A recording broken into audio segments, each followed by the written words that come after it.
दोस्तों नमस्कार। क्यों महत्वपूर्ण है हरियाणा में जीत बीजेपी के लिए और क्यों आसान है कांग्रेस के लिए हरियाणा में जीत?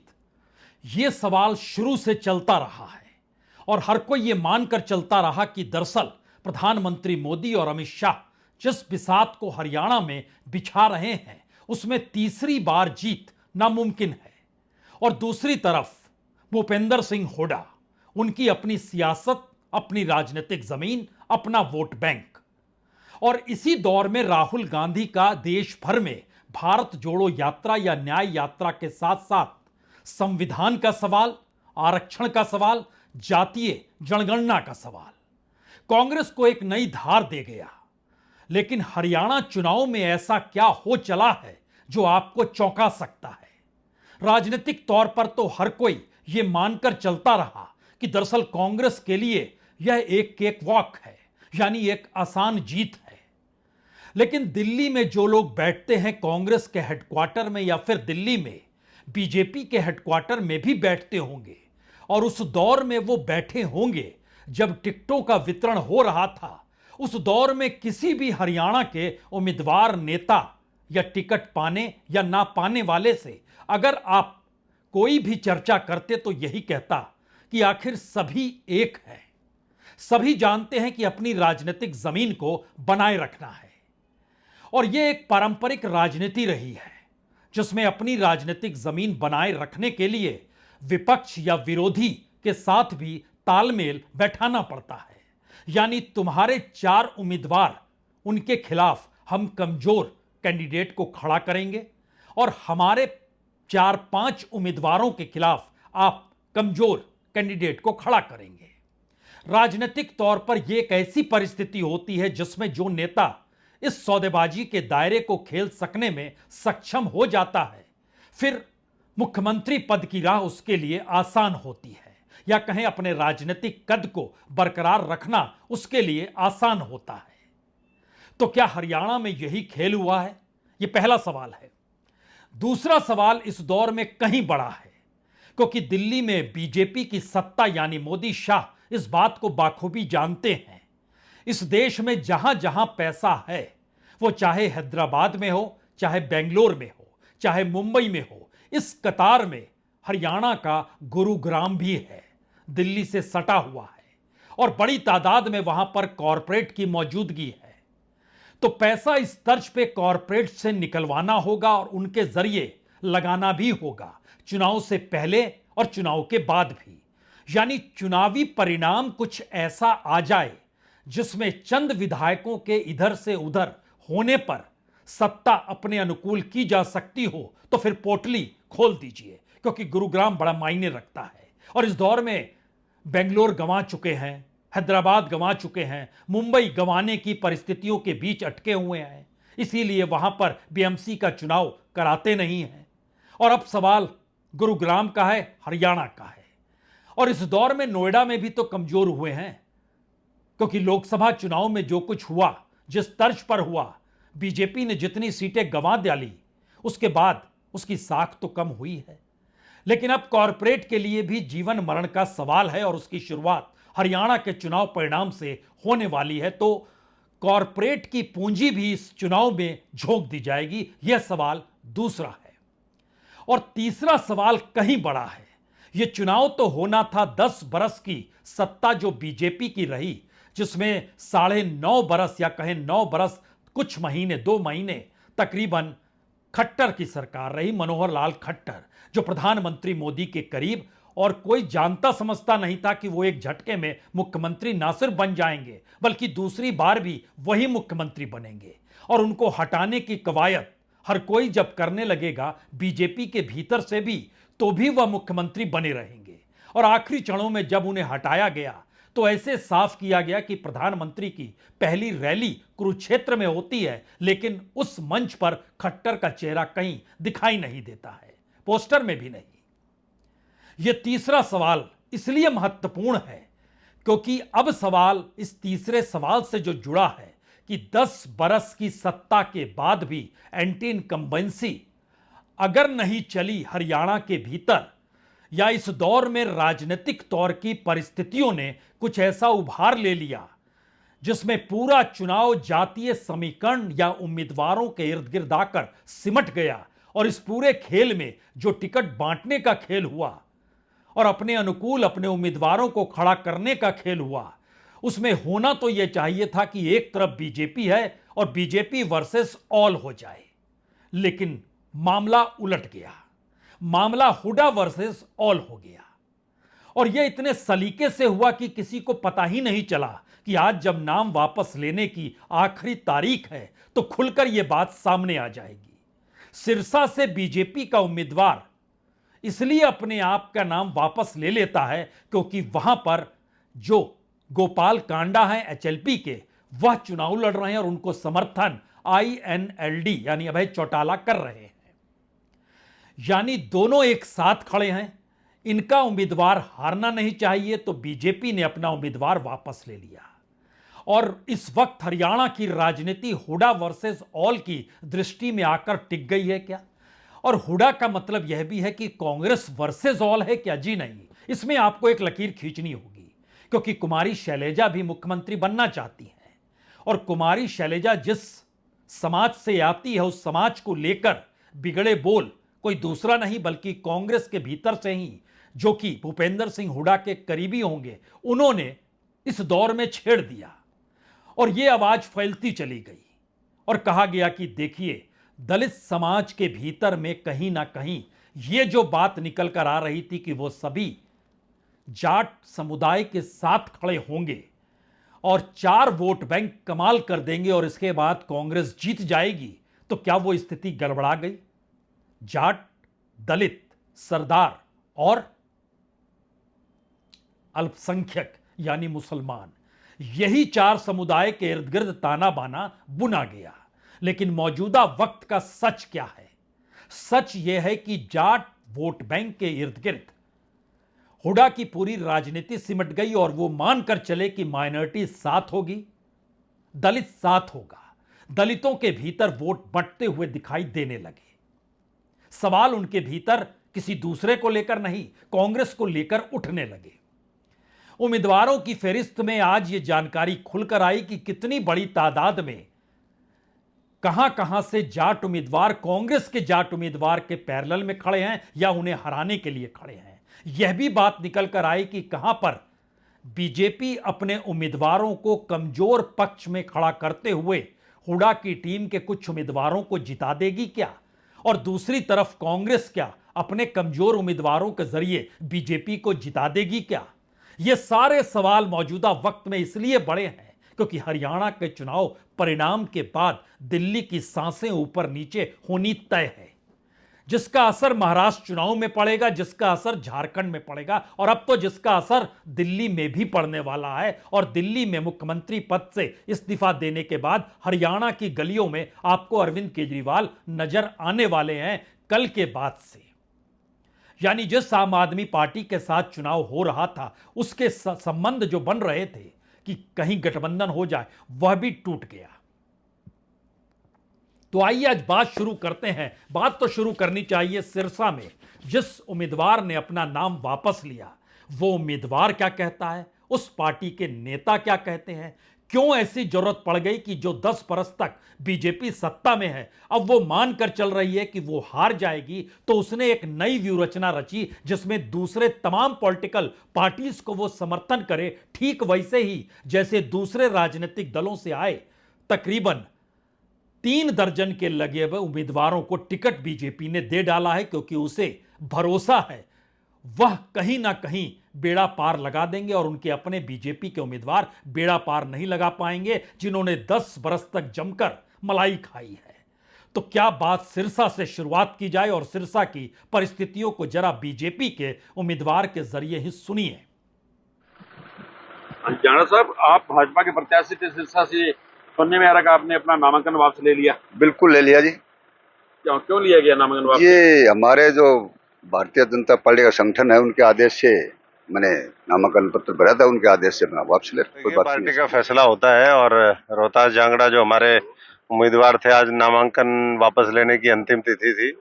पार्टी ने फैसला किया कि वो विड्रॉ करें हमारा सबका एक ही लक्ष्य है कि कांग्रेस की जो लूट झूठ और फरेब की राजनीति है इस प्रदेश से उनको दूर रखा जाए।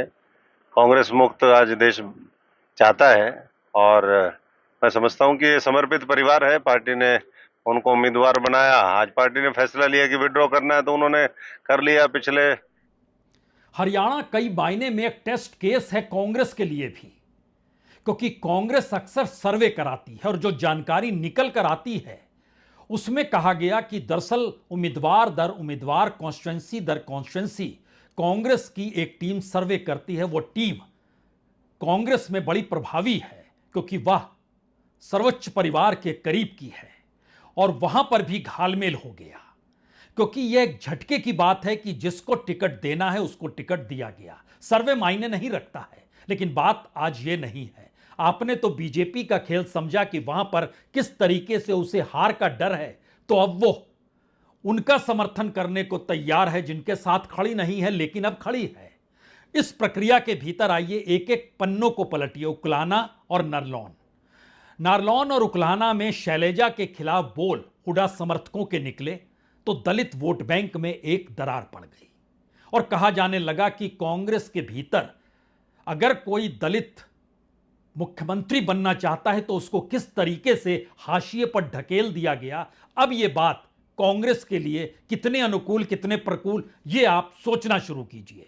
राहुल की बात का भी असर हुआ और बीजेपी ने इसे फैलाना जमीन तक शुरू कर दिया कि संपन्न होंगे तो आरक्षण खत्म होंगे। हालांकि राहुल या कहें कांग्रेस इससे नकारती रही कि हम आरक्षण के खिलाफ नहीं है, लेकिन सवाल उस परसेप्शन का है जो चुनाव के ऐलान के बाद निचले वोटर तक कौन सा मैसेज कौन पहुंचा सकता है। इस दौर में एक दूसरा सवाल भी आया कि जो करीबी है वो किसी भी पार्टी में हो, कहीं से भी लड़ रहा हो, उसको क्या जिता देना काफी है। भूपेंद्र सिंह हुड्डा इंडिया बुल्स के साथ कृष्णा गहलोत जुड़ी हुई हैं जो कि हुड्डा परिवार के करीब की हैं। आप रिश्ते में भी कह सकते हैं। रिश्ते में एक और हैं कर्ण सिंह दलाल जो कि समधी लगते हैं। उनको कांग्रेस से टिकट नहीं मिला, वो चुनाव लड़ रहे हैं। सवाल था कि उनके खिलाफ कांग्रेस मजबूत उम्मीदवार खड़ा करे या कमजोर करे, तो कमजोर कर दिया गया क्योंकि 90 में से 72 सीट तो भूपेंद्र सिंह हुड्डा ने तय की है। उसके बाद सवाल यह आया कि बीजेपी जिन परिस्थितियों के साथ चल रही है उसमें अब वो ये मानकर चल रही है कि हर उस राजनीतिक दल को साथ दीजिए जो कांग्रेस को हरा सकता है। जेजेपी की महत्ता इस चुनाव में खत्म हो गई क्योंकि लंबे वक्त तक वह बीजेपी के साथ सत्ता की मलाई चख चुकी है। आईएनएलडी अब इसका उदय हो रहा है और इसको 5-7 सीटें मिलेंगी और खास तौर से जो सरसा की बेल्ट है जिसमें रानिया, डबवाली, यमुनानगर है, यहां पर मजबूत स्थिति है। इसके अलावे एलानाबाद है, नरवाना है, सांधोरा है, आसंद है, हथिन है, बहादुरगढ़ है। इन जगहों पर वो टक्कर देने की स्थिति में कोई इनकार नहीं कर सकता है। तो एक तरफ कमजोर उम्मीदवार को खड़ा करना, दूसरी भी कवायद है। दूसरी कवायद है कि किसी को भी अपने अल्टरनेटिव में सामने आने मत दो। ये कांग्रेस के बीच की रवायत है क्योंकि ये लोग पारंपरिक राजनीति करते हैं और दिल्ली अभी इतनी ताकतवर हुई नहीं है कि वो अपने अनुकूल परिस्थितियों को बना सके। इसीलिए जो एक नाम पे चलता रहा वो चलता गया। तो ऐसे में क्या सुरजेवाला के बेटे जो कैथल से चुनाव लड़ रहे हैं वो चुनाव जीत जाएंगे या उनकी जीत हार भूपेंद्र सिंह हुड्डा की मर्जी पर निर्भर तो नहीं है।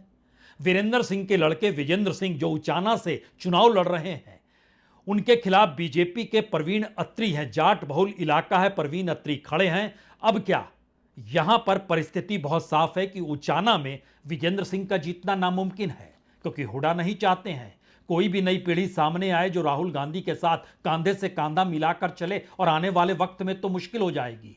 तो चुनाव परिणाम भी क्या उसी दिशा में जाएंगे, इस पर हम आए उससे पहले कुछ और चीजें समझनी होगी। जैसे जिंद में बीजेपी के उम्मीदवार मिडा है, कांग्रेस ने वहां पर एक कमजोर शख्स को खड़ा किया, महावीर गुप्ता।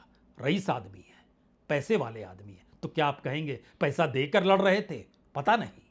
दिल्ली के राजनीतिक गलियारों के भीतर टिकटों के बंदरबाट की परिस्थिति में पैसा बड़ा मायने रखता है, लेकिन वो पैसा 10-20 करोड़ का नहीं है। यहां तो रईसों की भरमार है। 100-100 करोड़ लोग लेकर हाथों में प्लास्टिक की कुर्सी पर बैठे हैं, टिकट तो मिल जाए। और हुड्डा जान चुके थे कि अब वो मुख्यमंत्री होने वाले हैं और उनके लिए पूरी की पूरी व्यूह रचना चाहे वह उस टीम के जरिए हो रही हो जिस टीम को निरीक्षण करना था, परखना था, जिसकी अगुवाई माकन कर रहे थे, या फिर उसके बाद उस मैसेज को सामने ले जाना था, या फिर राहुल गांधी जिस राजनीति को साधना चाहते हैं उस राजनीति में कांग्रेस का भला तो हो जाएगा, लेकिन कांग्रेस के भीतर उन नेताओं का भला कतई नहीं होगा जो ये सोचते हैं कि उनकी राजनीति इतने लंबे वक्त तक चली है तो अब तो मीठा फल खाने का मौका आया है तो अपने अनुकूल सब कुछ करना होगा। और हुआ यही। इस दौर में कौन कहां से कैसे चुनाव लड़े, कुछ लोग 4-4 बार चुनाव हार कर भी टिकट पा गए, जैसे इंद्री की सीट है। फतेहाबाद में कांग्रेस के प्रत्याशी बलदेव सिंह दौलतपुरिया अब यह भाषण देते देते कह देते हैं कि आप कांग्रेस को नहीं आईएनएलडी को वोट दीजिए। गन्नौर में कुलदीप शर्मा है, लेकिन इनके लिए मुश्किल हालात है। अंबाला में मन्नौर जो कि इंडिपेंडेंट कैंडिडेट के तौर पर है, ये आगे चल रहे हैं। ये तमाम परिस्थिति अपने तौर पर बतलाती है कि एक ऐसी स्थिति आकर खड़ी हो गई जिसके भीतर टिकटों के वितरण से ही तय होने लगा कि कौन मुख्यमंत्री है, किसको जिताना है, किसको नहीं जिताना है। और इस परिस्थिति में अपने अपने तौर पर ऐसा नहीं है ये सिर्फ कांग्रेस के भीतर का टंटा है, ये बीजेपी के भीतर भी, बीजेपी में भी तो 2 लोग चाहते हैं कि मुख्यमंत्री बन जाए। अनिल विज भी चाहते हैं, राव इंद्रजीत सिंह भी चाहते हैं।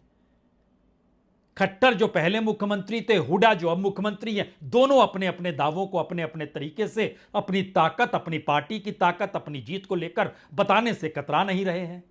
मैं सारे हरियाणा में घूमा, जो जन समर्थन मिल रहा है कांग्रेस पार्टी को, तो 36 बिरादरी मन बना चुकी है कि अगली सरकार हरियाणा में कांग्रेस की सरकार होगी, क्योंकि 10 साल कांग्रेस की उपलब्धियां एक तरफ है और इनकी विफलताएं एक तरफ है।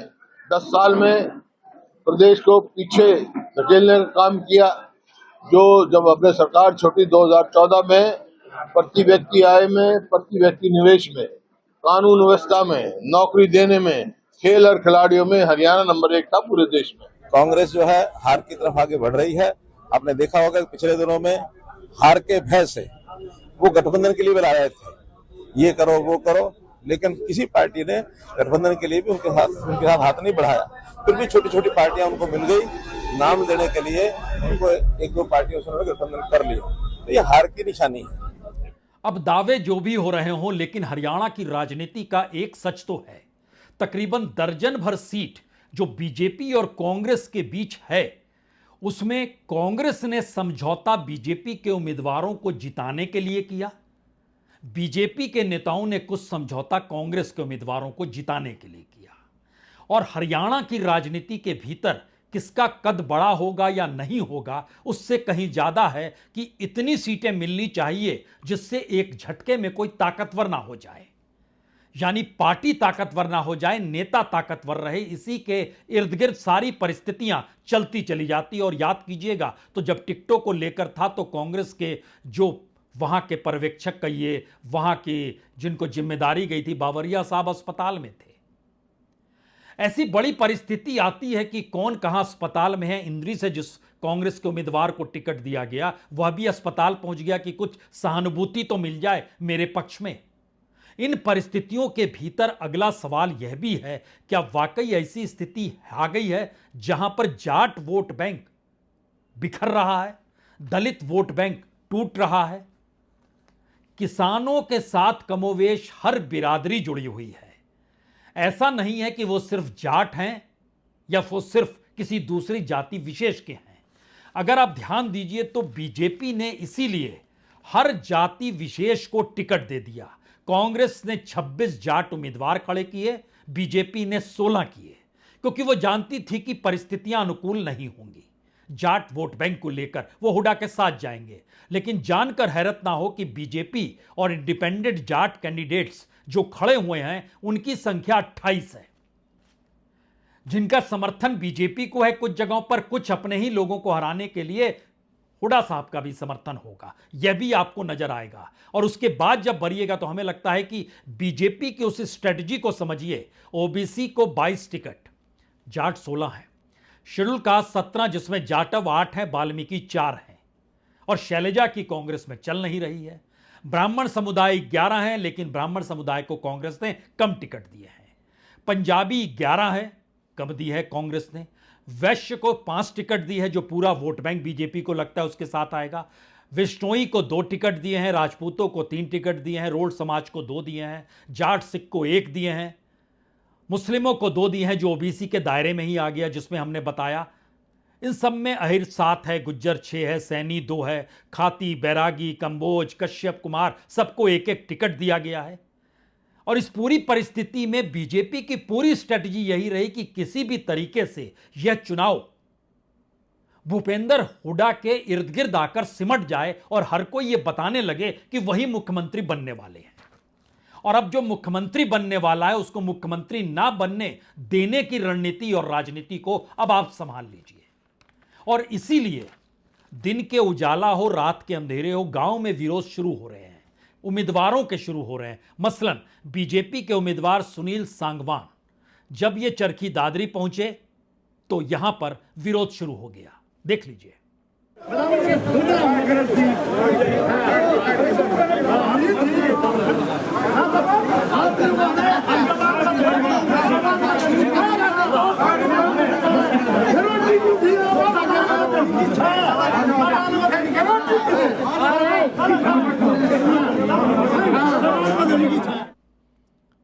ऐसा नहीं है कि सिर्फ बीजेपी के नेताओं का विरोध हो रहा है, कांग्रेस के नेताओं का भी विरोध हो रहा है। प्रदीप नारवाल जो कांग्रेस के हैं, गांव मुंडाल में इनका देखिए रात के अंधेरे में नारे लगने लगे इनके खिलाफ और विरोध शुरू हो गया। जिंदाबाद जिंदाबाद जिंदाबाद जिंदाबाद प्रदीप नरवाल मुर्दाबाद जिंदाबाद मुर्दाबाद प्रदीप नरवाल मुर्दाबाद मुर्दाबाद। और इस परिस्थिति में उम्मीदवारों को मनाने का सिलसिला भी है। कद्दावर नेताओं को टिकट नहीं दिया गया, वो कांग्रेस हो या बीजेपी हो, दोनों तरफ से उम्मीदवारों ने तय किया कि हम इंडिपेंडेंट लड़ेंगे। और ये इंडिपेंडेंट की कतार अलग अलग जाति विशेष समुदाय के भीतर से और पंचायत और उसके जरिए जब निकल कर आती है तो मैसेज एक बहुत साफ निकल कर आता है। कहीं इस बार इंडिपेंडेंट की तादाद 2 डिजिट में तो नहीं हो जाएगी, 10 पार तो नहीं कर जाएगी। और 10 पार करने का मतलब यह है कि अगर 10 पार ये कर रहे हैं, 5-7 टिकट आईएनएलडी जीत रही है, 1-2 टिकट कोई सीट कोई दूसरी भी जीत गया अगर, तो इसके बाद तो यह तय है कि यह विधानसभा त्रिशंकु हो जाएगी। मनाने का सिलसिला कैसे चलता है, हमें लगता है कि नलवा से independent candidate professor Sampat Singh, जिनकी अपनी राजनीति बड़ी पुरानी रही है, इनके पिता की राजनीति भी बड़ी पुरानी रही है और शायद राजनीतिक तौर पर इनकी पहचान एक बेहतरीन नेता के तौर पर है। और जब उन्हें आज जानकारी मिली कि उनको मनाने के लिए दीपेंद्र सिंह हुड्डा आने वाले हैं तो उन्होंने एक बैठक बुला ली और बैठक बुलाकर उन्होंने कहा कि देखिए, उनका विरोध मत कीजिएगा, कुछ भी कहिए, हम लोग राजनीति कर रहे हैं, चुनाव में लड़ रहा हूं, लेकिन उनका विरोध और उनके खिलाफ नारे मत लगाइएगा। सुन लीजिए आप भी किस अंदाज में वह भी अपने लोगों से कह रहे हैं। किसी चीज का भी जो आना ना निकालना, वो भी हमारे साथ एक किस्म के, मैं तो ये मानता हूँ कि हमारी शौक शवा में यारें हैं और शौका कुल परिवार होता है, वो बोलता नहीं है। इसलिए मेरे आपसे हाथ जोड़कर यही निवेदन ना जी, नहीं जी, मैं हाथ जोड़ के निवेदन कर रहा हूँ, अपने घर आ रहे हैं।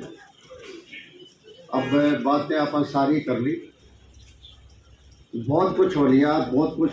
तो क्या जो ताना बाना कांग्रेस ने बुना या कांग्रेस की अगुवाई करते हुए भूपेंद्र सिंह हुड्डा ने हरियाणा में कांग्रेस की जीत के लिए बुना, उसमें उन्होंने अपने तौर पर यह गारंटी ले ली कि 90 में से 45 सीट तो हमें आनी ही चाहिए, यानी मामला 45 से 50 के बीच रहना चाहिए।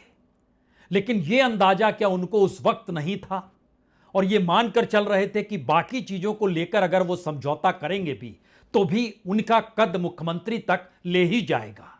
लेकिन इस परिस्थिति में अगर निर्दलीय उम्मीदवारों की मौजूदगी, जेजेपी के बदले आईएनएलडी का उभरना, राजनीतिक तौर पर लोकसभा चुनाव में भी उन्हें बड़े परसेंटेज मिले थे, 20%, 24% वोट मिले थे। यानी एक ऐसी परिस्थिति आकर फंस गई जहां पर आप खुद ही अपने कटघरे में आकर खड़े हो गए। तो क्या इसीलिए हरियाणा चौंकाएगा? मसला इतना भर नहीं है, मसला उसके आगे का है। और यह बहुत साफ है कि अगर चुनाव परिणाम में कांग्रेस मार्जिन तक भी रहती है तो फिर क्यों गुरुग्राम जरूरी है, क्यों कॉरपोरेट के लिए इस दौर में बीजेपी का हारना मंजूर नहीं है। और राजनीतिक तौर पर पैसों का खेल इस देश में कर्नाटक के भीतर हुआ, मध्य प्रदेश के भीतर हुआ, महाराष्ट्र के भीतर हुआ। तमाम कई राज्यों में जो सत्ता पलटी गई वह खुले तौर पर पैसे का खेल कौन खेलता था यह भी किसी से छुपा हुआ नहीं है। और यह पैसा लाने में कोई दुविधा होती नहीं है, यह भी छुपा हुआ नहीं है।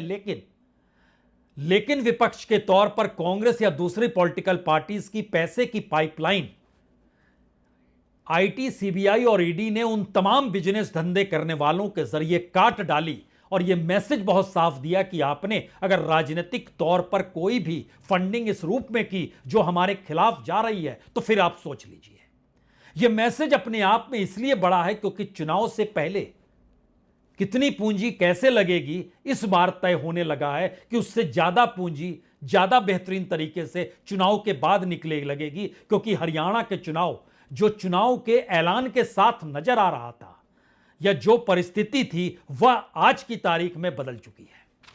और राजनीतिक तौर पर शायद यह कांग्रेस के लिए इसलिए झटका हो सकती है क्योंकि कांग्रेस की पूरी राजनीतिक धारा राहुल के इर्द गिर्द चलती चली गई। लेकिन अगर चुनावी परिणाम लोकसभा चुनाव के बाद हरियाणा का अनुकूल नहीं आता है तो वह हुड्डा पर असर नहीं डालेगा, वो हरियाणा की राजनीति में कांग्रेस नेताओं पर असर नहीं डालेगा। वो दरअसल पूरी कांग्रेस जिस राजनीति को साध कर बीजेपी, आरएसएस या कहें प्रधानमंत्री मोदी की सत्ता को डिगाने में लगी है और एक नए वोट बैंक को क्रिएट करना चाहती है, वही ढहढहा इस चुनाव परिणाम के बाद गिर जाएगा। यह संकट कांग्रेस के सामने है। लेकिन सवाल यही है कि 24 अकबर रोड की दीवारें वाकई बड़ी मोटी हैं,